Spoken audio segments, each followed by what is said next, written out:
Hello नमस्ते प्यारे विद्यार्थियों और मेरे प्यारे दोस्तों, एक बार पुनः आप सभी का स्वागत है me and my top class के अंतर्गत।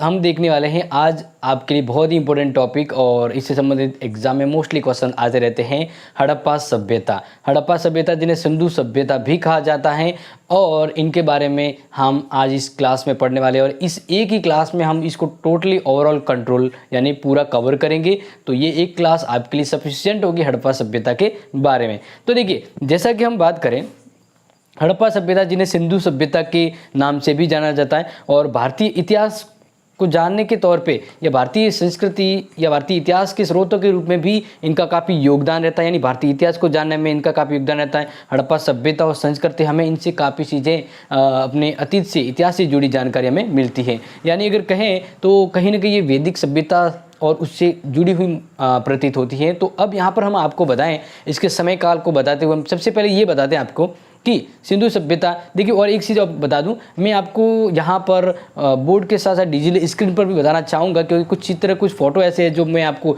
हकीकत में बताऊँ कि सिंधु सभ्यता से जुड़े कैसे होते हैं। तो देखिए, सबसे पहले हम बात करते हैं सर्वप्रथम।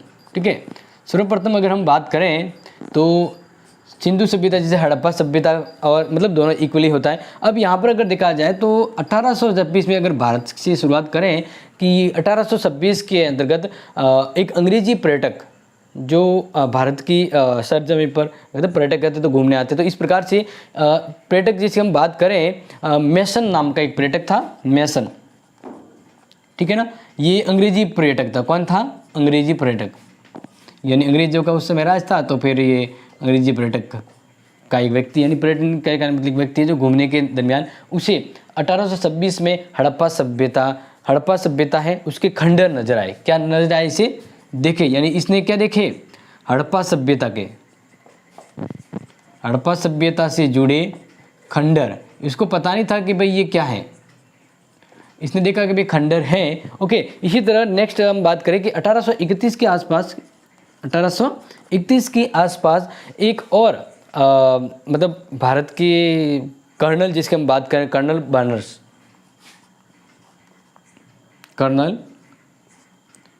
क्योंकि एग्जाम में ये छोटे मोटे आते रहते, ध्यान रखिए, वैसे इंपॉर्टेंट है इसलिए मैं आपको यहाँ पर बता रहा हूँ।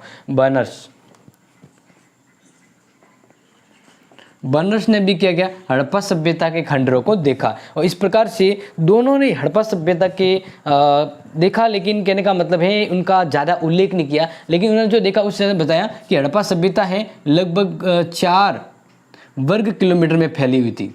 4 वर्ग किलोमीटर। तो इस प्रकार से इन्होंने पूरी तरह से खोजबीन तो नहीं की, बट उन्होंने इसका पता जरूर लगाया था कि ये खंडर सभ्यता है मतलब, और ये 4 वर्ग किलोमीटर के आसपास फैली हुई है। इस प्रकार से ये टूटी फूटी और पश्चिमी आसपास बिखरी हुई थी। फिर जस्ट बात करें इसके बाद जो इम्पोर्टेंटली हाईलाइट ध्यान रखें कि 1856 के आसपास अगर हम बात करें तो जब भारत में जब अंग्रेजों का राज था तो उन्होंने ट्रेन, यानी जो ट्रेन होती है जिसको यहाँ पर बिछाया जानी थी पटरी, और पटरी से उनके व्यापार को मकसद के लिए पटरी बनाई जानी थी। तो लाहौर से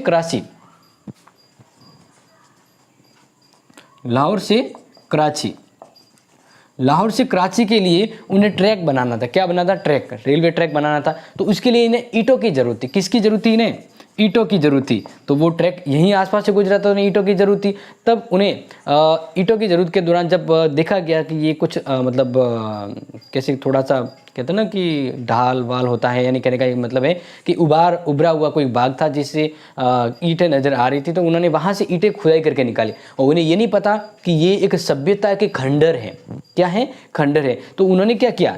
इन्हीं सभ्यता से जुड़े स्थलों की खुदाई का मतलब उन्हें ये एक्चुअली पता नहीं था कि ये किस सभ्यता जुड़े। उन्होंने क्या करना, जैसे पटरी बनानी थी और मान लीजिए कोई चीज़ मिल गई तो उन्होंने वो वहाँ से ले ली। इस प्रकार से उन्हें खंडरों से क्या किया? ईंटों को निकाला और अपने लिए उपयोग किया। और इस प्रकार से देखा जाए तो ये जो हम बात करें यहाँ पर इन पंजाब के गोटमबरी जिले में हड़प्पा सभ्यता के इस प्रकार के खंडर हैं वो देखे गए थे। तो अब यहाँ पर आप ये तो समझ चुके हैं कि हड़प्पा की यहाँ तक की चीज़ें हैं अभी तक पूरी तरह से आगे प्रकट नहीं हो पाई थी। हम या कहें कि सभी अभी तक नॉलेजेबल नहीं हो पाए थे कि सभ्यता की खुदाई की जाए। तो अभी तक खुदाई नहीं हो पाई थी। फिर क्या हुआ, फिर जैसे हम बात करें इसके बारे में, जब आगे बढ़ते हैं तो और भी यूजफुल चीज़ें, जैसे इसको वापस से इसमें प्रकाश किसने डाला है, इसकी उत्खनन कार्य दयानंद साहनी, बिल्कुल आपको पता होगा उसके बारे में। फिर उससे जुड़ी कुछ इंपॉर्टेंट उसकी संस्कृति, सभ्यता और इस सभ्यता से जुड़े हर स्थल के बारे में हम यहाँ पर देख रहे हैं बोर्ड पे। अब बढ़ते हैं डिजिटल स्क्रीन पर, और यहाँ पर आपके लिए जो इंपॉर्टेंट चीज़ें वो बता रहे हैं कि सिंधु सभ्यता के बारे में और भी महत्वपूर्ण जो सीधे मैं आपको डिजिटल स्क्रीन के जरिए बता दूं। तो यहाँ पर जिस प्रकार से आप देख रहे हैं, ये जो खंडर आपको दिख रहे हैं ना, ये बिल्कुल यही खंडर, इन्हीं खंडर की बात कर रहा हूँ, ये सिंधु सभ्यता से जुड़े हुए। यानी आपको ये पता रहे कि ये जो मैं आपको बता रहा हूँ, जो ये जो स्थल है वो सिंधु सभ्यता यानी हड़प्पा सभ्यता से जुड़े, यानी इस प्रकार के खंडर होते हैं।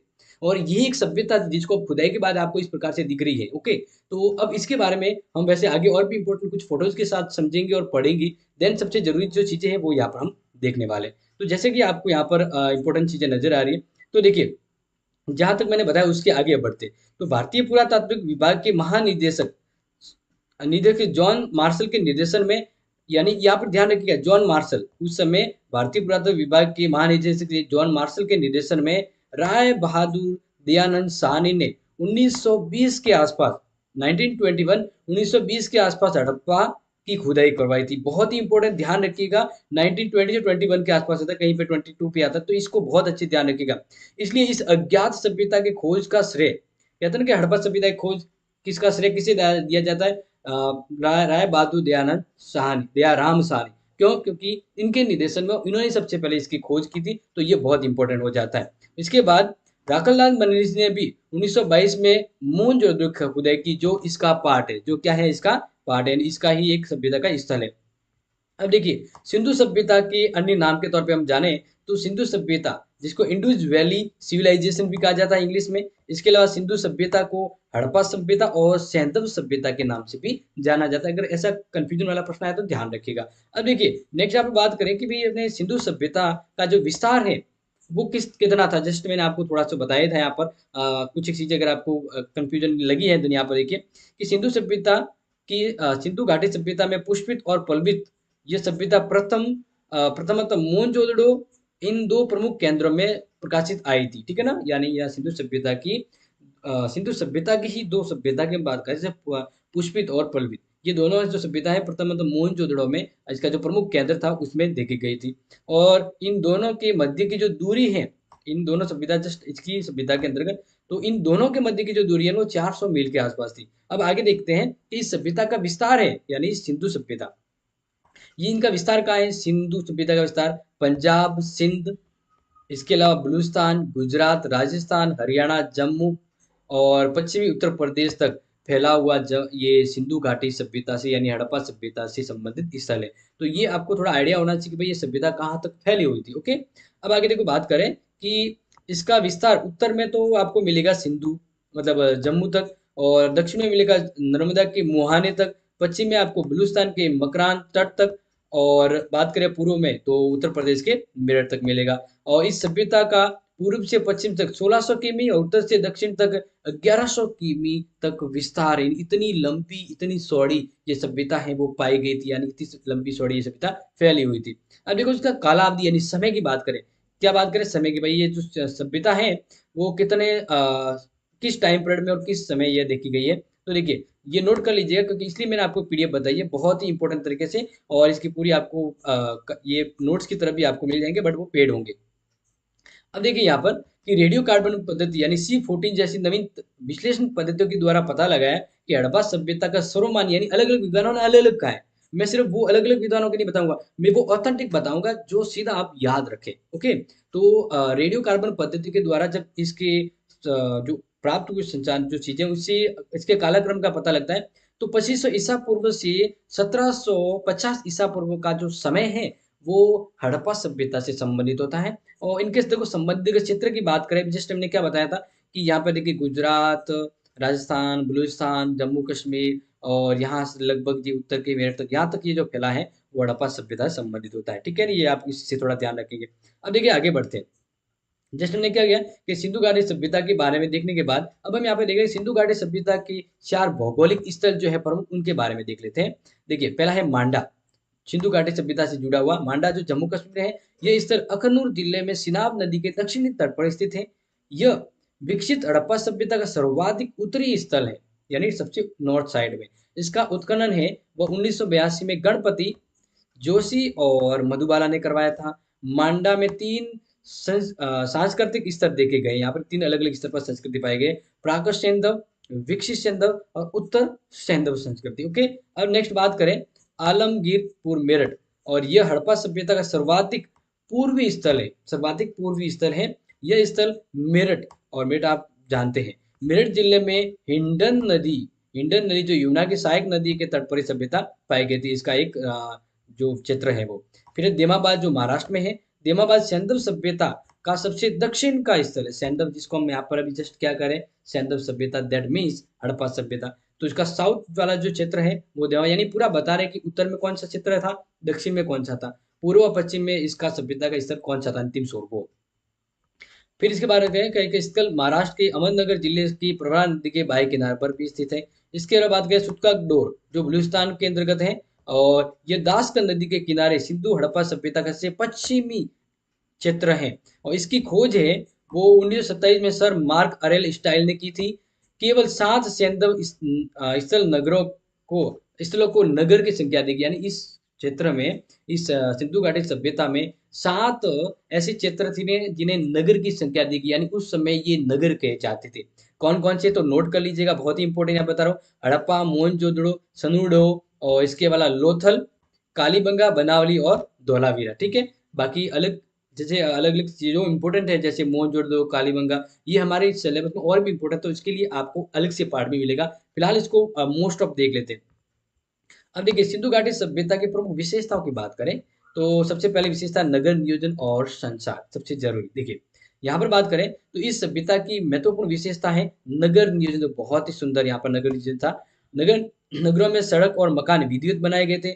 मकान पक्की ईंटों से बने होते थे तथा सड़कें सीधी होती थी। सड़कें क्या होती थी, सीधी। मोहनजोदड़ो का सबसे महत्वपूर्ण सार्वजनिक स्थल है, यानी सिंधु सभ्यता से पॉपुलर हुए विशाल स्नानागार, यानी बड़े स्नान, एक साथ बहुत बड़ा स्नानगृह है वो जो यहाँ पर प्राप्त हुआ है। और इसकी देखो साइज देखी जाए तो 11.81 मीटर लंबा, 7.01 मीटर चौड़ा और 2.43 मीटर गहरा ये जो स्नानागार है पाया गया है। इसमें उतरने के लिए उत्तर से दक्षिण यानी ऊपर से नीचे की ओर सीढ़ियां बनी हुई थी, और स्नानागार की जो फर्श होती है ना वो पक्की ईंटों से बने होते थे। तो ये विशेषता ध्यान रखना आपको एग्जाम के दरमियान, ये बहुत ही इंपॉर्टेंट है जो मैं आपको बता रहा हूँ। इसके लिए बात करें कि हड़प्पा जो सभ्यता है इसमें जो दुर्ग थे उसमें 6 अन्नागार मिले। अन्नागार का मतलब होता है जिसमें अन्न रखे जाते, वो भंडार मिले यहाँ पर। ठीक है ना, मतलब उस जगह को, स्पेस को हम कह सकते हैं, जो ईंटों से बने चबूतरों पर दो पंक्तियों में खड़े हैं। ओके, और प्रत्येक स्नानागार की अगर लंबाई की बात करें तो 15.23 मीटर लंबा और 6.06 मीटर चौड़ा पाया गया, यानी ये प्राप्त हुए स्तर, मतलब वस्तु आगे। फिर बात करें लोथल, लोथल की सबसे प्रमुख विशेषता क्या थी? लोथल जो वहाँ की सभ्यता जो प्रमुख नगर है, वहाँ की सबसे बड़ी विशेषता है कि जहाजों की गोदी यानी डॉकयार्ड पाए गए हैं। इसका मतलब है कि वहाँ पर ये व्यापार है वो बहुत अच्छे लेवल पर था, समुद्री स्तर पर भी। यह विश्व की सबसे प्राचीनतम गोदी, ठीक है ना, पाई गई है, या विश्व का सबसे प्राचीन गोदी के रूप में से जाना जाता है। नेक्स्ट बात करें सिकदम, तो मेके, विद्वान मेके ने संदूडो में मन का बनाने का कारखाना यानी बीड फैक्ट्री तथा भट्टी की खोज की। तो सबसे पहले आ सकता है कि सिंधु घाटी सभ्यता में मनके बनाने का कारखाना कहाँ पाया गया, बहुत इंपॉर्टेंट, याद कर लीजिएगा, सनूडो में। ठीक है, आगे बात करें कि भाई सिंधु जिसको हड़प्पा सभ्यता के नाम से जाना जाता है, वहाँ के लोगों का आर्थिक जीवन किस प्रकार था, खाना पीना, व्यवसाय क्या था, किस चीजों का उपयोग करते थे। तो देखिए, सिंधु सभ्यता के निवासियों के जीवन का मुख्य उद्गम था वो कृषि क्रम, यानी कृषि से संबंधित प्रमुख था। और यहाँ के प्रमुख खाद्यान्न में गेहूं और जौ थी। नगरों में अनाज के भंडार के लिए अन्नागार होते थे। देन ये तो उनके आर्थिक जीवन से जुड़े कृषि और कृषि संबंधित गतिविधियों के महत्व दिए जाते हैं। अब देखो कृषि में कुछ चीजें आपको हाईलाइट बताएं तो वर्तमान में सिंधु प्रदेश में पहले की अपेक्षा बहुत कम कृषि होती थी, यानी नॉर्मली शुरुआती स्टेज। इसके लिए यह प्रदेश अब उतना उपजाऊ नहीं रहा। सूती वस्त्रों के अवशेष से, यानी सूती वस्त्र के अवशेष प्राप्त हुए, जिससे पता लगता है कि यहाँ के निवासी कपास उगाना जानते थे। विश्व में सर्वप्रथम यहीं के निवासियों में कपास की खेती प्रारंभ की थी।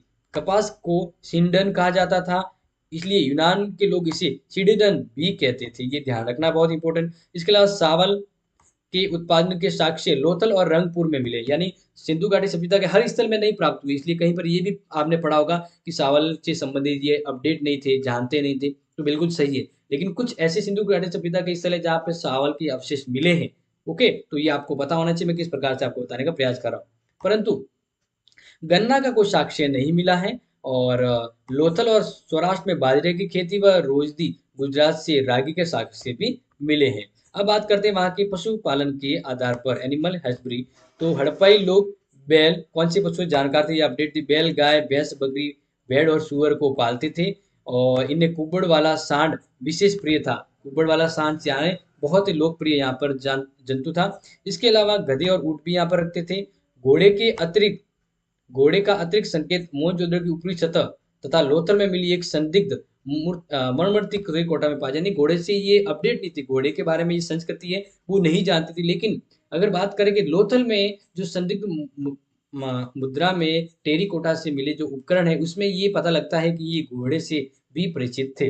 अब बात करते हैं नेक्स्ट यहाँ पर शिल्पी तथा उद्योग धंधों व तकनीकी ज्ञान के बारे में। तो यहाँ पर देख सकते हैं, ये जो मैं आपको यहाँ बता रहा हूँ जो फोटो, ये सिंधु घाटी सभ्यता से जुड़े अवशेष हैं, जिसमें आप देख सकते हैं मानव और पशु की मूर्तियां हैं वो आपको नजर आ रही है। ठीक है ना, ये अवशेष, रियलिटी अवशेष कैसे होता है वो मैं आपको बताया। इसके लिए देखिए, कृषि के अंतर्गत तो कृषि व पशुपालन के अतिरिक्त यहाँ के निवासी शिल्प और उद्योग धंधों में रुचि लेते थे। ठीक है, यहाँ के निवासी धातु निर्माण उद्योग, बर्तन निर्माण उद्योग, आभूषण और उद्योग और हथियार औजार निर्माण उद्योग और परिवहन उद्योग से भी परिचित थे। इसके अलावा बात करें, जैसे देखिए राजस्थान, तांबा राजस्थान की खेजड़ी जो ग्राम है वहाँ के ताम्र खानों से मंगाया जाता था यहाँ पर, जबकि टीन अफगानिस्तान से मंगवाया जाता था सभ्यता के अंतर्गत। मोहनजोदड़ो से बुने हुए सूती के कपड़ों का टुकड़ा मिला है, जिससे अनेक वस्तुओं पर कपड़े की छाप देखने को मिलती है। इस काल में कताई के तकिए का प्रयोग, यानी कताई के लिए तकलिए का प्रयोग किया जाता था। अब देखिए व्यापार की बात करें कि भाई यहाँ पे व्यापार किस प्रकार का हुआ करता था। तो देखिए कि सिंधु घाटी सभ्यता के अंतर्गत मोहरें और वस्तुएं पश्चिमी एशिया और मिस्र में मिली है। यानी सिंधु सभ्यता के लोगों की मोहरें और वस्तुएं पश्चिमी एशिया और मिस्र में मिली हैं, जो ये हमें बताती है कि वहाँ और या सिंधु घाटी सभ्यता के मध्य व्यापारिक संबंध था, और यहाँ वस्तु विनिमय होता था, वस्तु के बदले वस्तु देना, वस्तु विनिमय हुआ करता था। इसके अलावा मोहनजोदड़ो में जोदड़ो से मिट्टी व कांसे की दो पहियों वाले खिलौने की गाड़ी और सुनुडो से मिट्टी की पहियों वाली गाड़ी मिली। यानी कहने का मतलब है कि यहाँ पे व्यापार का और साथ ही साथ कला का भी काफी विस्तार था। मेसोपोटामिया मेसोपोटामिया मिस्र की सभ्यता इससे मिलती जुलती, इसलिए एक तो ये ध्यान रखिएगा आप। ठीक है, तो देखिए मेसोपोटामिया के पुरालेखों में दो मध्यवर्ती व्यापारिक केंद्रों का उल्लेख मिलता है, जिसे दल दिलमून और माकन कहते हैं। दिलमून की पहचान फारस की खाड़ी के बहरीन से की जाती है। अब देखो नेक्स्ट आगे बात करें तो हड़प्पा सभ्यता यानी सुसैंधव निवासियों का सामाजिक जीवन कैसा था। तो सबसे इंपॉर्टेंट जो हाईलाइट करें कि हड़प्पा सभ्यता का समाज मूलतः मातृ सत्रात्मक था, यानी माता को ही वहां पे वरीयता और उसकी सत्ता हुआ करती थी। सैंधव सभ्यता का सामाजिक जीवन सुखी और सुविधापूर्ण था। वह सामाजिक व्यवस्था का मुख्य आधार परिवार था। समाज व्यवसाय के आधार पर 4 वर्गों में उस समय बटा हुआ था, जिसमें विद्वान, योद्धा, व्यापारी और शिल्पकार श्रमिक हुआ करते थे। ठीक है, सैंधव सभ्यता आमोद प्रमोद के प्रेमी थे, और इसके लिए जुआ खेलना, शिकार करना, नाचना गाना आदि लोगों के आमोद प्रमोद यानी मनोरंजन का साधन हुआ करते थे। और इसके अलावा पासा का युग इस खेल में खेला जाता है, पासा फेंकने का जो कार्य होता है वो। अब बात करते हैं कि इस सभ्यता से जुड़े कुछ धार्मिक प्रतीक चिन्ह प्राप्त हुए हैं, और उसके बारे में ध्यान दें। क्योंकि यहाँ से मैं कुछ आपको चिन्ह और कुछ जानकारी के जो स्रोत है वो मैं आपको बता रहा हूँ कि ये सभी जो चीजें आपको दिख रही है हड़प्पा सभ्यता से संबंधित है। अब देखिए आगे बात करें प्रतीक चिन्ह जो उसी धर्म से जुड़े हुए थे, वहां पर हमें सभ्यता में ताबीज मिले हैं। तो ताबीज से पता चलता है कि भूत प्रेत से बचने के लिए इसका यूज क्या कहा जाता है। इसके अलावा हमें यहाँ पर बैल की आकृति यानी बैल का चिन्ह मिला है, तो यानी यहाँ पे हम मिलते हैं कि भाई ये शिव का जो वाहन होता है उसका प्रतीक यानी धर्म से संबंधित मान जाते हैं शिव के प्रतीक के रूप में। फिर वहाँ पे स्वास्तिक मिला है, तो इसका मतलब है सूर्य उपासना का प्रतीक है, और सूर्य उपासना होती थी ये वहाँ पे इस मतलब मिले हुए क्या कहते हैं कि पुरातात्विक स्रोत से हमें पता लगता है कि इसका क्या महत्व था। फिर बात करें योगी शिव, तो इसका मतलब है कि वहाँ पर एक ईश्वर था जो योगेश्वर नाम से जाना जाता था, यानी ईश्वर को वहाँ पे यानी शिव की मूर्ति का होना मतलब भगवान यानी धार्मिक आस्था का प्रतीक हुआ करता था। फिर बकरा मिला, मतलब बकरा की जो वन मूर्ति है वो चिन्ह प्राप्त हुए हैं, तो इसका मतलब है कि बलि देने का कार्य हुआ करता था।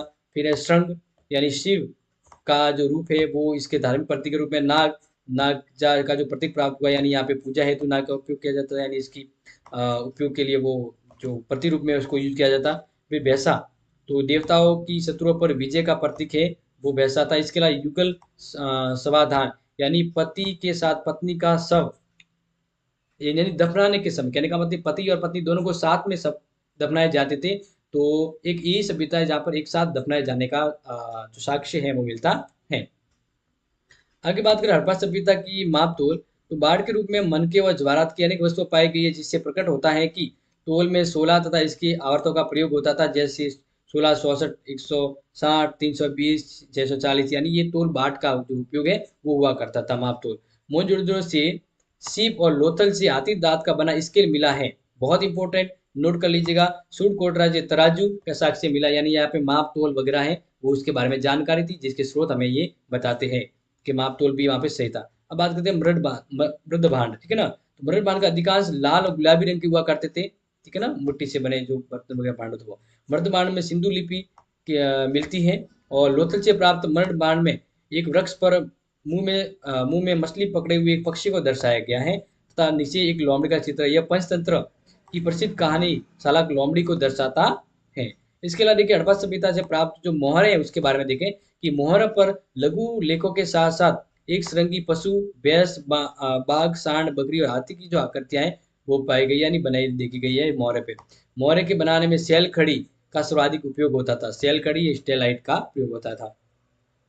आगे देखें तो लोथल और देश फूल से तांबे की बनी मुहरें प्राप्त हुई है, और सेंदव की मुहरें प्राय बेलनाकार और वर्गाकार आयताकार टाइप की होती थी, यानी ये जो आकार है उस प्रकार के आकार की यहाँ पे मुद्राएं हैं वो प्राप्त हुई है। मोहनजोदड़ो और लोथल से नाव की आकृतियों की अंकित मुहरें भी प्राप्त हुई है। आगे देखो बात करते हैं हड़प्पा सभ्यता जो सेंदव निवासियों का धार्मिक जीवन किस प्रकार का था।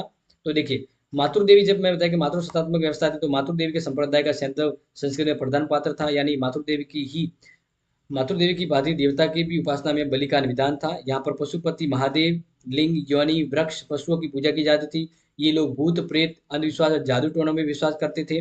बैल को पशुपति नाथ का वाहक माना जाता था।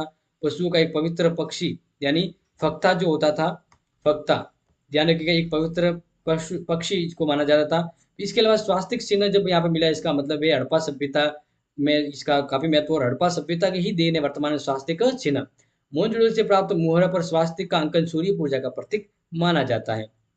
देखो आगे बात करते हैं कि हड़प्पा सभ्यता के निवासियों की लेखन कला के बारे में कि क्या पे वो पढ़े लिखे थे या उसकी शिल्प लिपि कैसी थी। तो दुर्भाग्यवश से अभी तक सिंधु सभ्यता की लिपि को पढ़ा नहीं जा सकता। इसका रीजन क्या है कि उस समय की जो बनावट थी और जो अक्षर जो प्राप्त हुए वो विद्वान जो है पढ़ नहीं पाए उनको, और ये जो उनकी जो लिपि है वो चित्र और अक्षर प्रकार की है, और लगभग इसमें इनकी लिपि में लगभग 400 से 600 चित्र हमें प्राप्त होते हैं। ये चित्र हैं जो हमें ये उनके इतिहास के बारे में अनुमान लगाते हैं कि भाई इन चित्रों से इनका इतिहास उन्होंने लिखा है, बट वो पढ़ा नहीं जा रहा है, यानी पढ़ा नहीं गया है। यह लिपि प्रथम पंक्ति में दाएं से बाएं और द्वितीय पंक्ति में बाएं से दाएं लिखी जाती थी। बहुत इंपॉर्टेंट, याद रख लीजिएगा कि इस पंक्ति में ध्यान रखिएगा दाएं से बाएं और बाएं से दाएं लिखने की परंपरा हुआ करती थी, यानी ऐसे और ऐसे लिखने की प्रकार होती थी। तो इसलिए इसको को कहते हैं बाउस्ट्रोफिडन पद्धति कहा जाता था, यानी हड़प्पा सभ्यता में प्राप्त जो लिपि थी उसको क्या नाम दिया, बाउस्ट्रोफिडन, याद रखिएगा।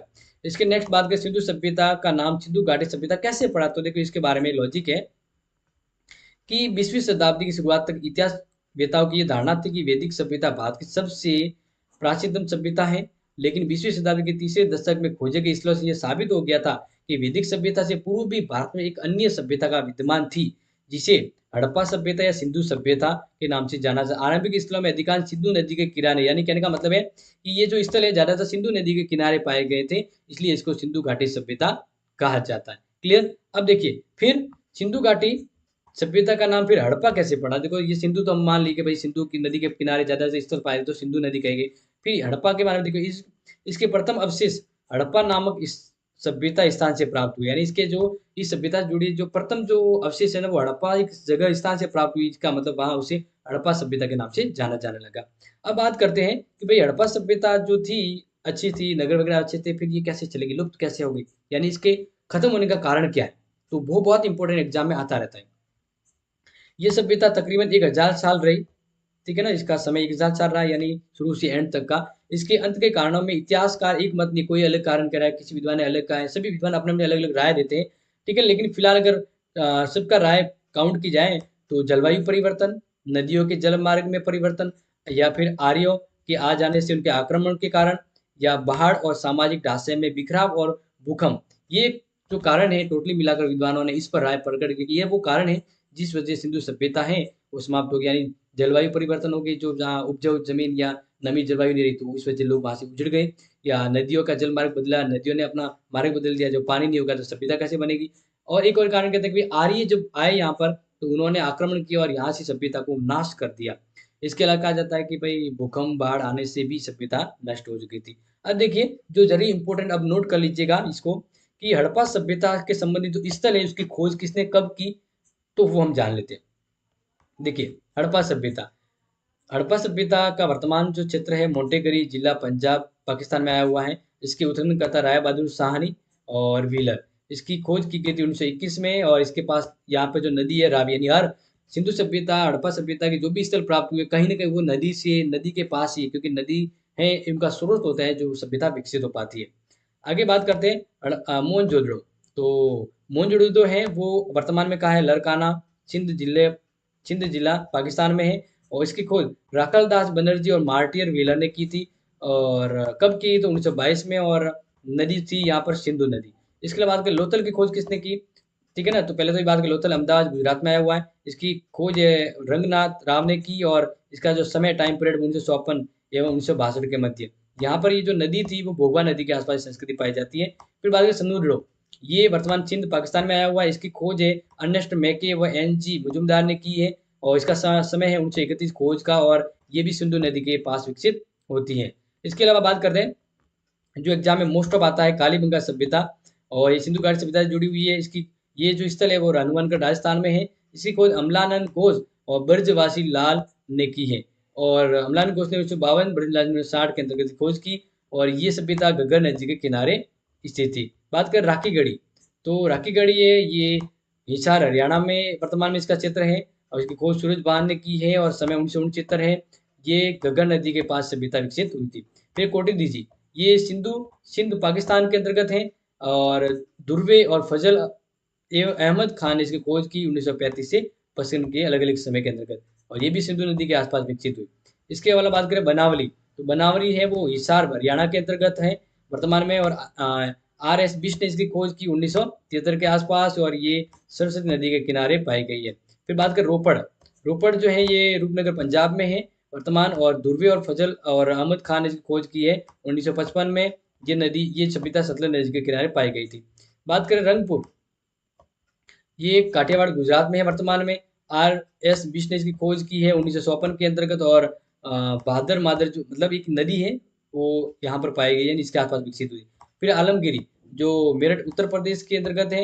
यज्ञ दत्त शर्मा ने इसकी खोज की 1958 के अंतर्गत, और ये सभ्यता ईडन नदी के पास पाई गई है।